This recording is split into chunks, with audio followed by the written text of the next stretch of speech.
Assalamualaikum warahmatullahi wabarakatuh.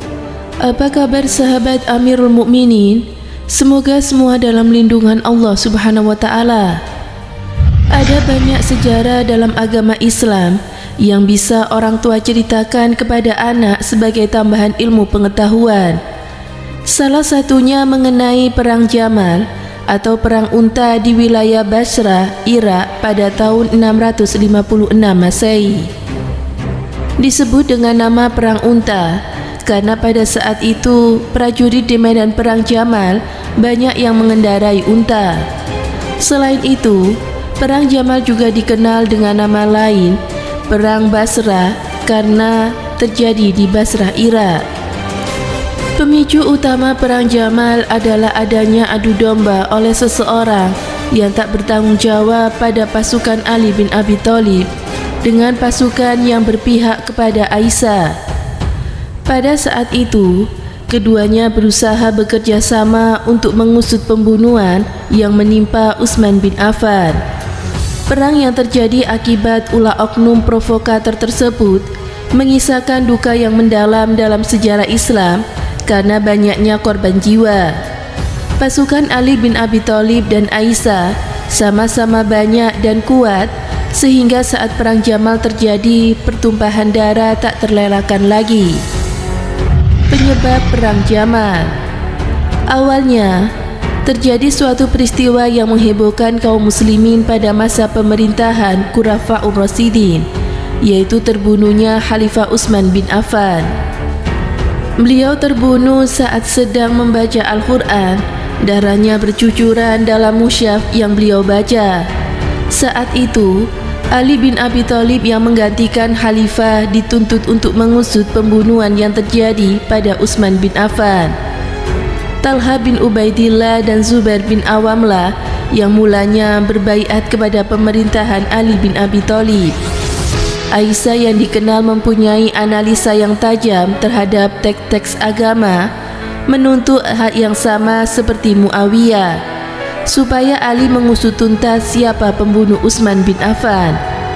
Talha bin Ubaidillah dan Zubair bin Awam yang saat itu berada di Madinah meminta izin kepada Ali bin Abi Thalib untuk pergi ke Mekah dalam rangka menunaikan umroh. Namun, setelah tiba di Mekah dan bertemu dengan Aisyah, kedua sahabat itu akhirnya sepakat untuk sama-sama menuntut Ali agar mengusut dan menghukum para pembunuh Utsman. Terjadinya Perang Jamal. Bagi mereka, persoalan qisas terhadap pembunuhan Utsman harus segera diselesaikan, sebab khawatir terjadi serupa akan berulang kembali di masa yang akan datang. Ali sebenarnya paham dan memaklumi tuntunan para sahabat itu. Namun, saat itu Ali berada dalam posisi terjepit sehingga qisas pun ditangguhkan. Ali kelihatannya ingin membentuk kekuatan terlebih dahulu dari kalangan kaum muslim, terutama dari para pembesar sahabat. Jika itu sudah terbentuk, maka kekuatan hukum untuk mengusut tuntas siapa pembunuh Khalifah Utsman akan dapat dilaksanakan dengan lancar.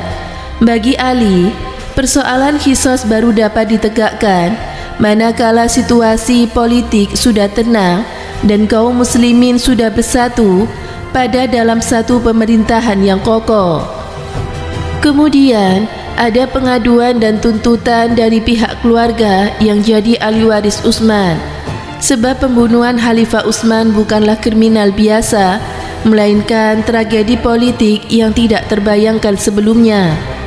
Lagi pula jumlah pendukung Utsman yang sebenarnya belum diketahui secara pasti, sementara para pendukung yang terlibat di dalamnya datang dari berbagai kabilah dan suku yang berbeda. Sangat rawan bagi Ali dan bagi keutuhan umat jika ia ceroboh menetapkan qisas kepada para tersangka tanpa menunggu situasi yang tepat. Bagaimanapun, fanatisme kelompok akan menjadi dasar bagi tiap kabilah untuk membela anggota kabilahnya yang dituntut hukuman qisas, meskipun upayanya terbukti benar-benar terlibat. Pada akhirnya, penegakan qisas itu pun malah akan menimbulkan peperangan baru antar kabilah dari keluarga penuntut dan kabilah dari keluarga terdakwa. Adanya perbedaan pandangan antara kedua kubu itulah yang membuat peperangan itu tidak dapat dihindari. Banyak korban syahid berguguran. Pada hari Kamis pertengahan bulan Jumadil Akhir, Perang Jamal meletus. Sebelum pertempuran dimulai, sahabat Ali membacakan salah satu misyaf dan berharap perang tidak jadi dilakukan. Namun pihak Aisyah tidak mau mendengarkannya. Salah seorang sahabat Ali bin Abi Thalib justru terbunuh, dan pasukan juga dihujani menggunakan anak panah. Akhirnya Ali mengatakan kepada pasukannya bahwa perang sudah boleh dilakukan dengan beberapa ketentuan. Mereka tidak boleh menyerang terlebih dahulu, tidak boleh membunuh yang terluka, tidak boleh melukai anak-anak dan wanita, serta ketentuan lainnya. Sedangkan Aisyah tetap siap di atas unta dengan pakaian besi yang lengkap. Ibnu Katsir menyebutkan kurang lebih dari 10.000 orang dari kedua belah pihak perang Jamal menjadi korban. Abu Qasama dari Wahab bin Zarir meriwayatkan bahwa jumlah pasukan Basrah yang terbunuh mencapai 2.500 orang. Sedangkan riwayat lain menyebutkan bahwa jumlah korban dalam perang Jamal berkisar antara 2.500 hingga 6.000 orang. Di sisi lain lagi, pasukan Ali bin Abi Thalib radhiyallahu anhu kehilangan 400 sampai 600 sebagai korban. Bahkan dua tokoh sahabat, Talha dan Zubair, yang telah Rasulullah jamin masuk surga pun meninggal dunia. Talha mendapatkan serangan anak panah di kakinya. Ia dirawat di dalam satu rumah warga di Basra karena mengalami pendarahan yang hebat. Akhirnya Talha meninggal karena telah kehabisan banyak darah. Sementara Zubair melarikan diri dengan kembali ke Madinah setelah perang Jamal selesai. Namun Amru bin Zurmu yang mengetahui bahwa Zubair melarikan diri mengikutinya kembali ke Madinah. Amru pun membunuh Zubair di tengah perjalanan. Akhir perang Jamal. Perang itu sendiri dimenangkan oleh Ali bin Abi Thalib. Ali beserta pengikutnya kemudian mengurusi para korban, menyolati dan menguburkannya. Ketika itu Aisyah segera turun dari pelana unta setelah perang selesai. Ia pun dibuatkan tenda di sekitar tempat peperangan. Usai tinggal di Basra selama beberapa hari, Ali memulangkan Aisyah ke Madinah dengan penuh penghormatan. Perang Jamal yang terjadi membuka mata hati Aisyah karena banyaknya provokator yang sengaja menyelendap baik ke pihak Ali maupun Aisyah hingga perang tak terelakkan. Sejak kejadian tersebut, Aisyah menghabiskan umurnya untuk beribadah dan mengajarkan hadis kepada para penuntut ilmu di Madinah. Ia menjauhkan diri dari hiruk pikuk percampuran politik yang terus bergejolak sampai akhir hayatnya. Ia juga banyak merenung dan menyesali perbuatannya karena ikut terlibat dalam peperangan. Adapun dampak dari perang Jamal, yaitu banyaknya korban syahid yang berjatuhan dan kerugian material lainnya. Padahal seharusnya perang itu dapat dihindari, tetapi karena adanya provokasi, perang Jamal terjadi. Itulah kisah tentang terjadinya perang Jamal dan apa yang menyebabkan perang Jamal akhirnya terjadi dan menjadi perang yang bersejarah dalam agama Islam. Semoga dari kisah ini kita bisa mengambil hikmah dan pelajarannya. Semoga bermanfaat. Wallahu a'lam bishawab.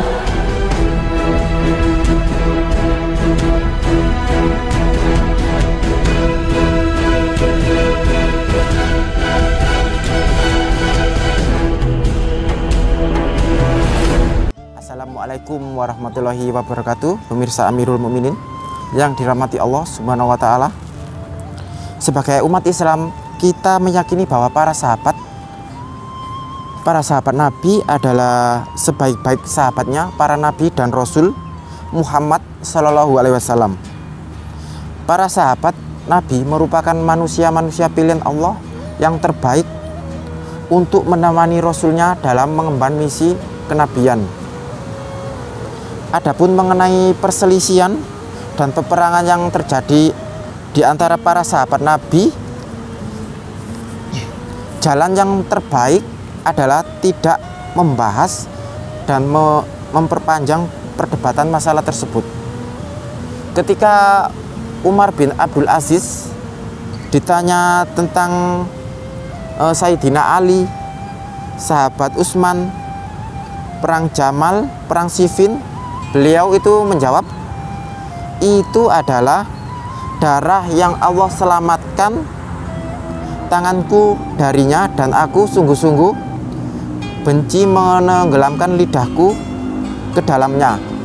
Maksudnya adalah mencari-cari kesalahan para sahabat Nabi. Rasulullah SAW dalam hadis juga mengatakan larangan untuk mencela sahabat beliau. Kita tidak meyakini bahwa para sahabat Nabi itu terbebas dari segala dosa, karena yang masum atau dijaga Allah dari dosa hanya Nabi Shallallahu Alaihi Wasallam. Tetapi kelebihan dan keutamaan para sahabat dalam beribadah dan berjuang di jalan Allah menyebabkan Allah mengampuni dosa-dosa mereka. Karena itu umat Islam harus bersikap hati-hati dan waspada terhadap mereka yang ingin memunculkan keraguan terhadap para sahabat Rasulullah ini.